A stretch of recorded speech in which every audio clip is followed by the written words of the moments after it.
Proč vlastně korál? Protože tohle. Já jsem ztratila 7 kilo během asi 3 týdnů.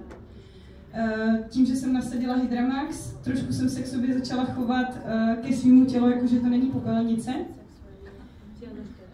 A to vlastně je to, s čím jsem tady dneska. A tím, že já dělám lektora pilates, školím a setkávám se se strašně moc jako lidma, tak když mě viděli po měsíci, tak říkají, to není možný, co se stalo.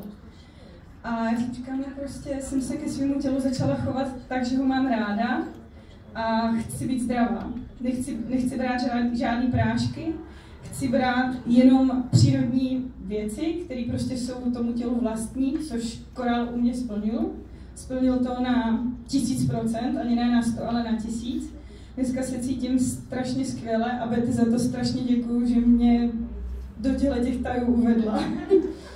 A vlastně se stalo i to, že najednou to není už jenom ten produkt, ale je to ten biznis, že během 4 dnů jsem udělala 500 bodů, ani nevím jak.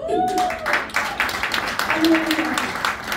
Jenom tím, že jsem prostě přišla před ty lidi a mi se zeptali, co se to stalo. Tak jsem jim ukázala tu cestu a během 4 dnů to bylo prostě. No.